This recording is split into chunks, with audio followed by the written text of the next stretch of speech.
Assalamualaikum warahmatullahi wabarakatuh. Selamat pagi, salam sejahtera untuk kita semua. Kita masuk sekarang ke materi proses komunikasi data dalam jaringan. Kemarin kita telah membahas tentang teknologi jaringan komunikasi data. Sekarang kita masuk proses komunikasi data dalam jaringan.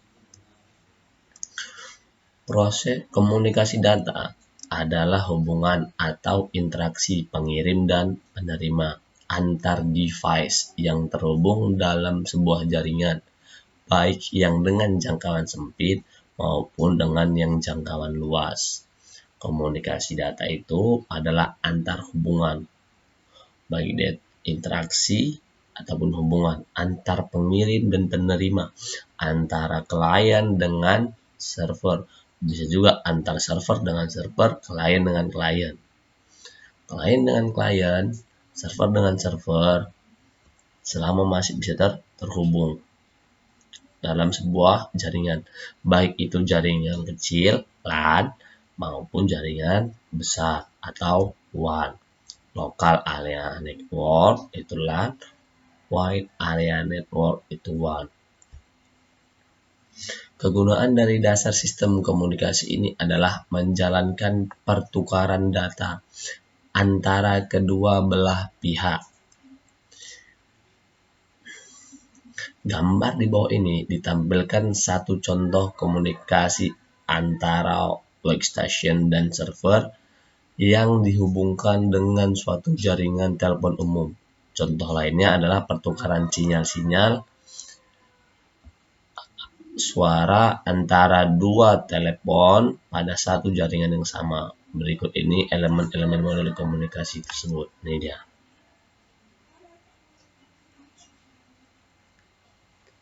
Nih. Ini gambarnya. Yang di atas itu adalah yang A itu diagram blok secara umum. Ini diagram bloknya. Pertama dari source system atau penerima atau pengirim, baru ditransmisikan di transmitter. Transmitter itu bahasa untuk pengiriman. Jadi dari source, dari pengirim udah ditransmitterkan, itu menggunakan jaringannya, baru kemudian sistem transmisinya itulah pengolahannya, kemana harus diberikan. Dan kemudian receiver itu penerima, diterima oleh aplikasi penerima, baru disampaikan oleh destination. Jadi dari pengirim source ditransmitterkan, dikirim, kemudian diterima oleh transmisi, ditransmisikan, disampaikan, dicari kemana tujuannya, diolah di mana tujuannya, kemana pesan ini harus disampaikan, baru diterima oleh receiver, baru kemudian sampai ke destination.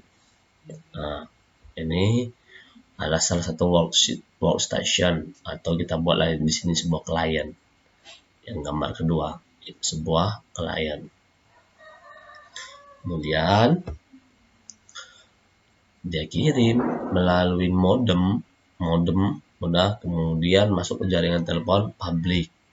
Makanya setiap kali kalian menggunakan wifi, setiap kali kalian dapat wifi atau setiap kali kalian mau mencolokkan sebuah modem atau mau mengkoneksikannya, selalu ada permintaan gambar 3 biji. Dia ada sebuah jendela, nanti di situ diminta ada 3 poin. Poin yang terakhir itu adalah public, network public.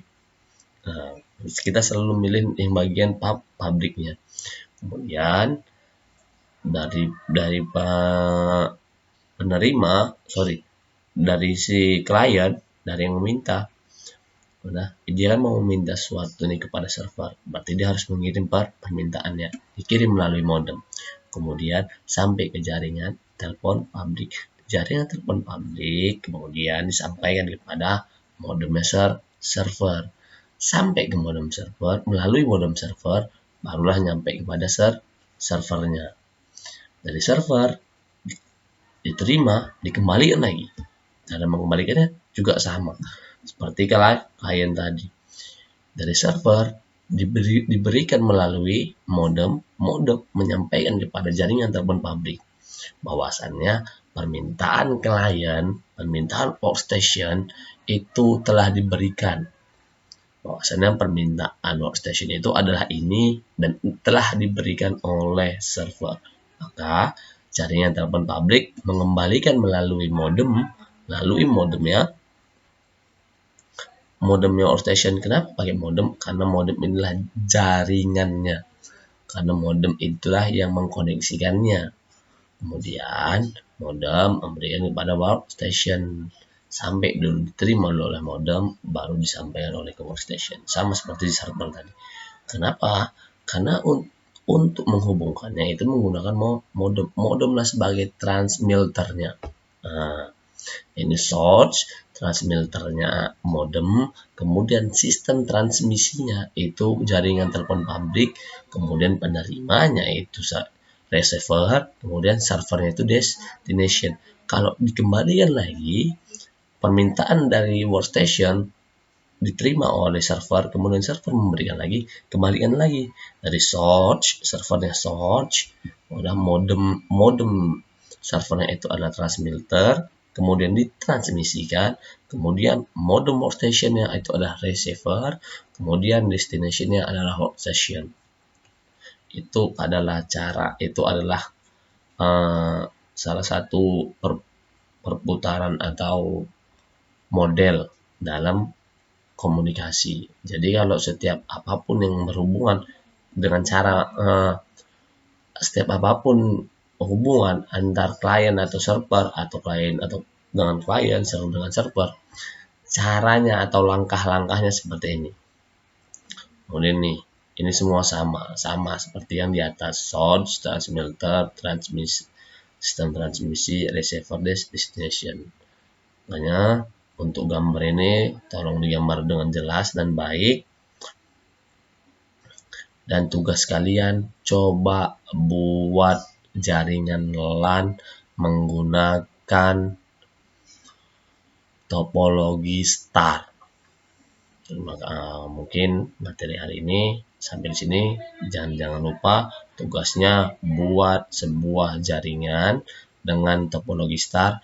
Ada workstation-nya, ada transmitternya, ada source-nya, ada transmitternya, ada sistem transmisinya, ada receiver-nya, ada destination-nya. Buat tugas seperti itu, tapi menggunakan topologi star. Terima kasih. Assalamualaikum warahmatullahi wabarakatuh.